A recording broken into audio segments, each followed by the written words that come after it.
शीशमपुर नाम के एक गांव में बबलू नाम का एक मुर्गी पालन करने वाला रहता था। बबलू छोटे चूजों को खरीदता था और फिर जब वे बड़े होकर मुर्गी या मुर्गे बन जाते तो उन्हें अच्छे दामों में बेच देता। बबलू के छोटे से घर के बराबर में एक बड़ा सा प्लॉट था। उस प्लॉट को गांव के अमीर आदमी हरवंश ठाकुर ने खरीदकर वहां एक शानदार मकान बनाया। हरवंश और उसके परिवार को बबलू जैसा गरीब पड़ोसी बिल्कुल पसंद नहीं था। ओ बबलू, तुम्हारे मुर्गे मुर्गी हमारे घर के सामने नहीं आने चाहिए। ये सड़क पर बहुत गंदगी फैलाते हैं। इन्हें अपने घर के अंदर ही रखा करो। माफ करना ठाकुर जी, मैं इन्हें दिन भर संभालता रहता हूँ, पर एक दो मुर्गे मुर्गी शैतान हैं, घर से बाहर निकल जाते हैं। हरवंश के लड़के रॉकी को कुत्ते पालने का शौक था। रॉकी अपने घर एक बड़ा सा बुलडॉग ले आया। रॉकी हर सुबह बुलडॉग को खुला छोड़ देता और बुलडॉग बबलू के आंगन में घूम रही मुर्गे मुर्गियों को खा जाता। बबलू और उसकी पत्नी डर के मारे कुत्ते से कुछ नहीं कह पाते थे। अगर ये कुत्ता ऐसे ही हमारी मुर्गों को खाता रहा तो हमारा बहुत नुकसान होगा। तुम हरवंश ठाकुर से जाकर शिकायत करो ना, या उसके लड़के रॉकी से जाकर बात करो कि वो कुत्ते को बांध कर रखा करे। तू शोर मत मचा, मैं जाकर बात करूंगा। बड़े आदमी हैं, कहीं बुरा मान जाएंगे तो हमें यहाँ रहने में परेशानी होगी। एक दिन डरते डरते बबलू रॉकी से बोला, बाबूजी, अपने कुत्ते को खुला ना छोड़ो तो बड़ी मेहरबानी होगी। ये हमारे मुर्गा और मुर्गी खा जाता है, बहुत नुकसान हो चुका है हमारा। रॉकी ने गरीब बबलू की बात को मजाक में उड़ा दिया। बबलू के घर एक शाहिद नाम का मुर्गा था। शाहिद सभी मुर्गों में सबसे बड़ा था। बबलू और बबलू की पत्नी की कोई संतान नहीं थी। वे शाहिद को अपने बच्चे की तरह प्यार करते थे। बाजार में शाहिद जैसे बड़े मुर्गे की अच्छी कीमत मिल सकती थी, लेकिन उन्होंने शाहिद को बेचा नहीं। शाहिद रोज सुबह 5 बजे उठकर सड़क पर जाता और जोर से बांग देता। शाहिद की आवाज सुनकर ही बबलू और उसकी पत्नी जागा करते थे। रॉकी के बुलडॉग की नजर शाहिद पर पड़ गई। एक दिन जब शाहिद बांग देने बाहर निकला तो बुलडॉग ने उसे दबोच लिया। बबलू की पत्नी जब रोड पर झाड़ू लगाने आई तो उसने रोड पर शाहिद के पंख और टुकड़े पड़े हुए देखे। बबलू की पत्नी तुरंत रोती हुई घर में आई। रॉकी के कुत्ते ने हमारे शाहिद को मार डाला। रोड पर शाहिद के टुकड़े पड़े हुए हैं। बबलू और उसकी पत्नी शाहिद के टुकड़ों को अपने सीने से लगाकर बहुत रोए। वे दोनों हरवंश ठाकुर के पास पहुँचे। ठाकुर जी, आपके कुत्ते ने हमारे शाहिद को मार डाला। हम शाहिद को अपनी औलाद की तरह प्यार करते थे। आपका कुत्ता हमारा बहुत नुकसान कर चुका है। आपके बुलडॉग की वजह से रोज हमारे पेट पर लात पड़ती है। हमने रॉकी बाबू से कहा था कि कुत्ते को बांध कर रखें, लेकिन उन्होंने तो। बस करो, सुन लिया हमने तुम्हारा रोना। हमारे बेटे रॉकी से कुछ मत कहना। उसे हम अपनी जान से भी ज्यादा प्यार करते हैं। तुम्हारा मुर्गा गया है ना, मैं तुम्हें मुर्गे के बदले मुर्गा खरीद कर दे दूंगा। हरवंश एक चिकन शॉप पर गया। कहिए ठाकुर जी, कितने किलो चिकन दे दूं? आज मुझे चिकन नहीं चाहिए, एक जिंदा मुर्गा दे दो। आप अच्छे समय पर आए हैं, सिर्फ एक ही मुर्गा जिंदा बचा हुआ है। हरवंश ने चिकन वाले से मुर्गा खरीदा और बबलू को ले जाकर दे दिया। लो, खुश रहो और इसे पालो। अगली सुबह बबलू और उसकी पत्नी नए मुर्गे की बांग सुनकर ही उठे।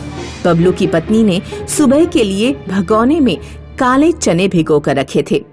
जब उसने भगोने का ढक्कन हटाया तो देखा कि भगोने में सोने के चने रखे हुए हैं। बबलू की पत्नी का मुंह खुला का खुला रह गया। उसने बबलू को सोने के चने दिखाए।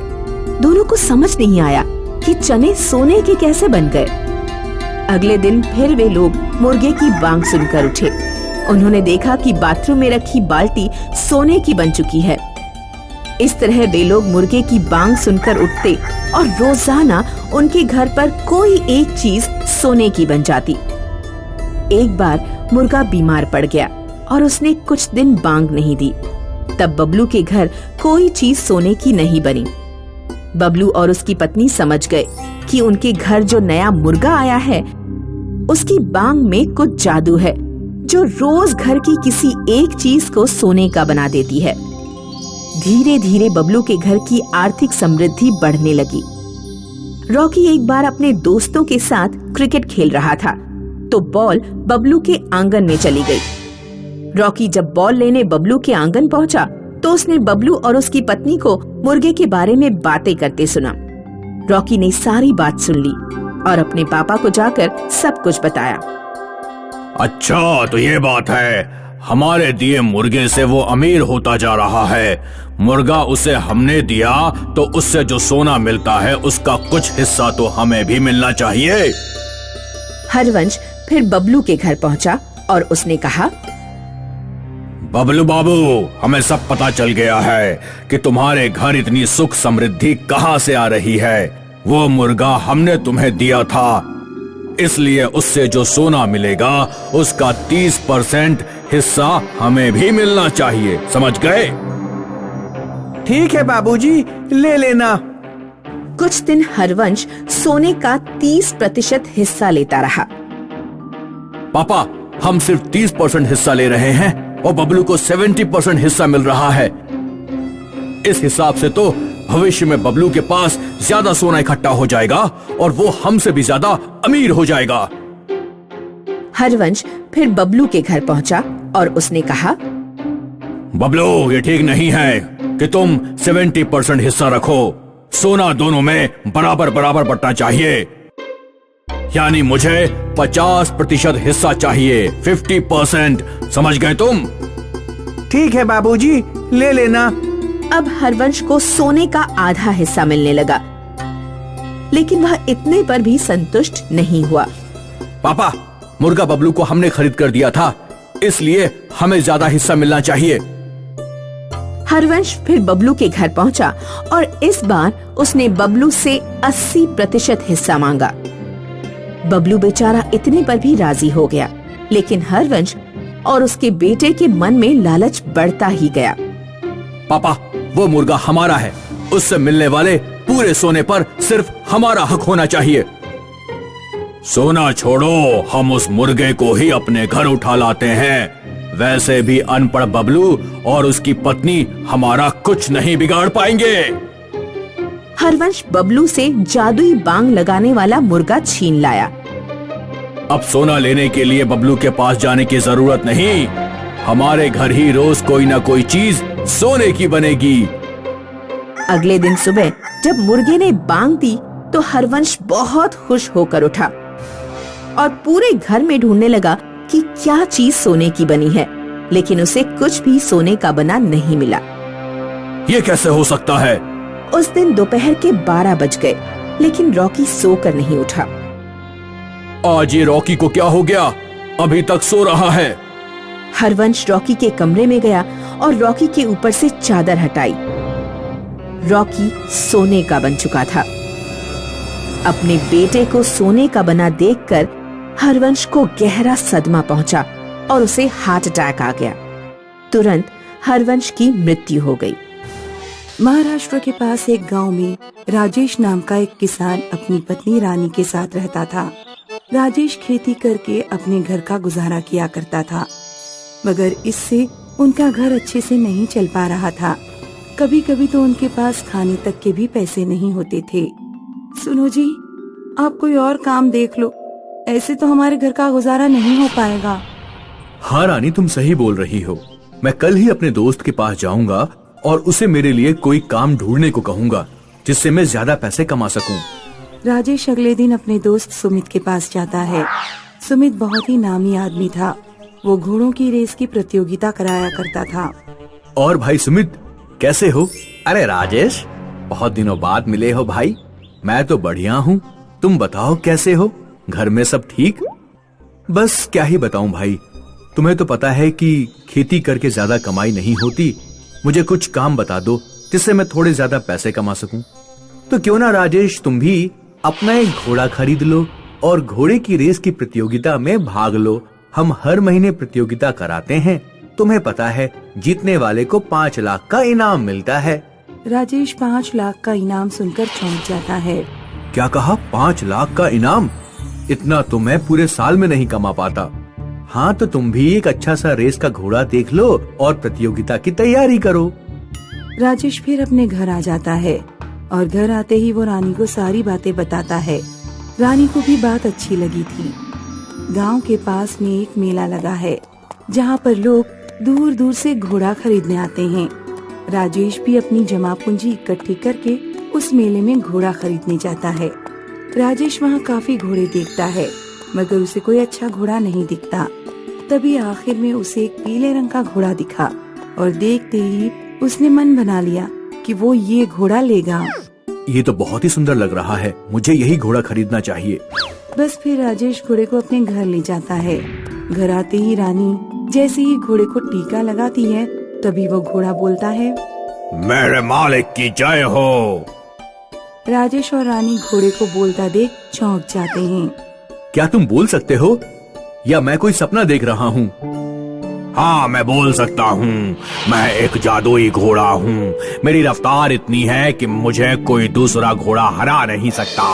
अब से आप मेरे मालिक हो और कभी मुझे गिरने या मुझे कोई चोट पहुँचाने की कोशिश करेगा तो मेरा घाव अपने आप भर जाएगा और मैं सिर्फ आपके कहने पर ही दौड़ूंगा। फिर प्रतियोगिता का दिन आ गया। राजेश अपनी जादुई पीले घोड़े को लेकर प्रतियोगिता में पहुंच जाता है और जैसे ही घोड़ों की रेस शुरू होती है राजेश अपने जादुई पीले घोड़े को दौड़ने को कहता है। राजेश की आवाज सुनते ही जादुई पीला घोड़ा इतनी तेजी से दौड़ता है कि सब घोड़ों को पीछे छोड़कर आगे निकल जाता है और चंद मिनटों में ही रेस जीत जाता है। इस तरह राजेश 5 लाख का इनाम जीत जाता है। फिर ऐसा हर बार होने लगा। जब भी घोड़ों की रेस होती जादुई पीला घोड़ा हमेशा जीत जाता। ऐसे करते करते राजेश जादुई पीले घोड़े की वजह से अमीर होता गया। राजेश अपने घोड़े का बहुत ध्यान रखता था और दूर दूर से उसे खरीदने के लिए लोग आया करते थे, मगर वो उस घोड़े को बेचने के लिए साफ मना कर देता था। रानी और राजेश दोनों ही बहुत खुश थे।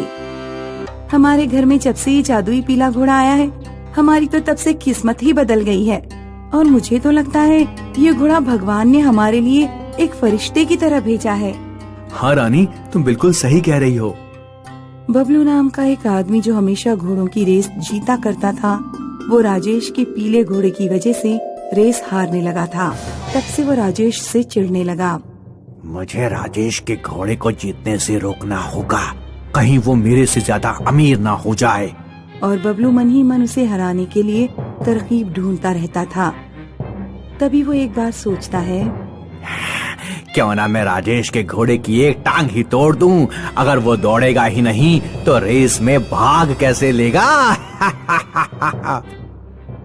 प्रतियोगिता के एक दिन पहले रात को बबलू राजेश के घर में चुपके से आ जाता है और एक डंडे से जादुई पीले घोड़े की टांग पर जोर जोर से मारता है। घोड़े की टांग से खून बहने लगा था, लेकिन फिर जादुई पीले घोड़े का घाव अपने आप भर गया। ये देखकर बबलू चौंक जाता है। अरे, ये इसका घाव अपने आप कैसे भर गया?